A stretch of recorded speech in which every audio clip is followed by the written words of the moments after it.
Race 10 was the annual Mud Bowl, but at a new course this season at Bristol Motor Speedway. The green flag came out with Jordan Davis starting on the pole. As you see, like I said, it's a new track. 41 drivers competed because it could only fit that much cars. The only driver to miss the field in the Mud Bowl was the 99 of Pichu. Jordan Davis led us to the first of many cautions of the race. Trust me, there are going to be a lot of cautions today. Angel Navarro was our victim of the first caution, along with many other drivers, with Sean Harple and PJ Williams involved in the mess as well. Dylan Thoreau was in it too, drivers trying to slow up, trying to avoid the incidents. And here's the view of Dylan Thoreau as he got spun and hit as well. Everyone trying to stop and trying to prevent the incident. The wreck trying not to get as much damage as possible. And there you see the 28 of Mason Powers, the winner last time from Sebring, not having better luck here at Bristol. Obviously, he would be finishing in 41st. He would go up from a win in Sebring all the way to a last place finish at Bristol. And there's Jordan Newman, Leia Walker after the caution, racing to the caution, smoking, and those drivers will also be out of the race as well. Jordan Davis led us back to the restart here in the Mud Bowl. 50 laps here in the dirt of Bristol. We haven't raced here since I think way back in season 3. It's been a long time. It's been over 10 seasons since we've been to Bristol again. But anyway, cautions out again as just before the 11th, Thoreau was able to make it to second. Again, I'm not sure how Thoreau was able to get second even after wrecking out there earlier on. But Dan Coffey, unfortunately, wasn't so lucky. Benjamin Miles was in it. As you see, Jordan Davis got a bit of a spin on that corner during the caution, but it was not effective though he would still keep the lead even after the spin. Dan Coffey starts in the front. He's almost a lapped car. I'm not sure why they allowed Dan Coffey to start in the front of Jordan Davis.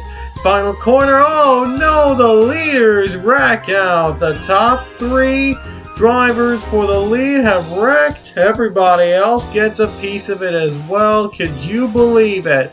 Jordan Davis and the other drivers competing for the lead have wrecked out, and a tough break for Jordan Davis. It looked like it was going to be his day, but unfortunately he just turned his corner way too tight, and it cost him. Everybody else gets involved in the pileup. There's only so little, there's so much space. There's not really enough space, I should say, to avoid these incidents. It is Bristol after all. Watch Jasmine Acosta. Look at her steering. She does it really well. Avoids all drivers from the lead. And Jasmine Acosta will take the lead on her own under the caution flag. RJ Bishop, who was a lap car in the number 12, which stood beside second place Chris Washer. Here comes Tony Green, though, in the restart, getting a better jump than Washer did. And Tony Green will get the second position. And oh boy, Mitchell Riggs right in front of the leaders. He just spun out. I'm not sure how the leaders were able to avoid him in the 27. That could have ended really, really bad. Here it is again. They just avoid him. Navarro, though, not so lucky. Navarro gets hit. And Mitchell Riggs, unfortunately, he almost caused a major scene near the leader. But thank goodness, though, Jasmine Acosta would keep her lead. Tony Green now up to second. Chris Washer had to come down pit road early. Roman Rahal is now in the 3rd position, but he's competing for the 2nd spot as Rahal already got a great jump on the 8 of Tony Green using Green's strategy. And Zeke Marley, oh no, not Zeke Marley, Austin LaPlante, Eric Powers, and Kyle Singer on the final corner. Not much of a big incident there, but Jasmine Acosta had to come down pit road early.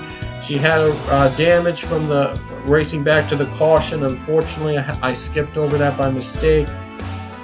But Tony Green was running in the top 5. He got spun out too. Abby Sachs in it too as well. Oh no, someone is stuck on the roof. That's Kyle Singer. Ooh, Singer got stuck. Tristan Folk spun him out. Singer got stuck in the fence. It happens all the time, actually, believe it or not, in the PCS. Drivers get stuck on the fence and they just stick out. Abby Sachs, another wreck here. Abby Sachs got spun as well with Tony Green. Green was running the top 5, like I said. Sachs was in the top 10, and their days were ruined because they wrecked out during this period. Rahal took the lead after Jasmine Acosta, like I said, had damage. RJ Bishop, still a lap car, And the 97 Joshua Balkins also lap car standing behind. Battle for second between Jackie Tang and Luke Walker. Oh no, Tang wrecked by Luke. Zeke Marley, there he is, getting involved as well. Oh, another look on that one. And look at that. Weird way to get a wreck. 98 Jackie Tang gets stuck on his top. An onboard look on his 90 car. And whoa, he got stuck real good. Really tight right there. Anyway, just 15 laps to go in the Mud Bowl in a crazy, crazy race. As always, but it is Wreckfest. It is in the mud. We could always expect a Wreckfest, but Sebring, I never expected it earlier. But hey, you never know. Jordan Davis, what a comeback for him. He's moved up to the second spot after being wrecked out of the lead early. Now he's back to second. We got another wreck here. Jasmine Acosta, her day gone from bad to worse. And you saw Stephen Polo the third up in smoke. 10 to go for Roman Rahal. Thanks to these cautions, nobody's been able to challenge him, not even the 30 Jordan Davis. Trying to pass through the 12 RJ Bishop. He's just getting in the way of his win, and oh, he got into the wall. Hard hit. Bishop spins, and his win chance is over. He just couldn't make it work. 5 laps to go on the restart. Again, the last restart of the race. Battle for second between Washer and LaPlante, and down the line, it's LaPlante getting the second spot. But oh no, Washer just spun him out just after the caution period. Wow, that was a cheap shot right there by the number 4. Our final wreck of the race, Nicholas Guerrera in the 24. Got in the catch fence, spun out. Balkins in it too. One other drivers in it as well. That's Kyle Collins. He's going upside down.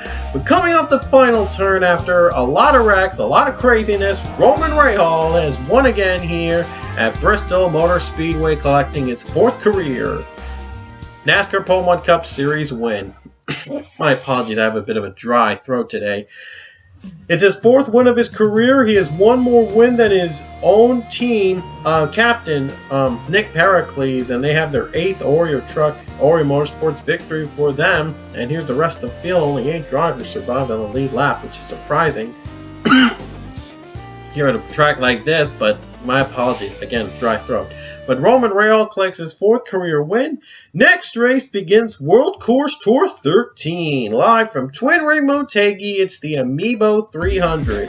So get your passports ready, because we're going to be traveling around the world for the next 12 races, starting in the land of the rising sun. We hope you'll join us then.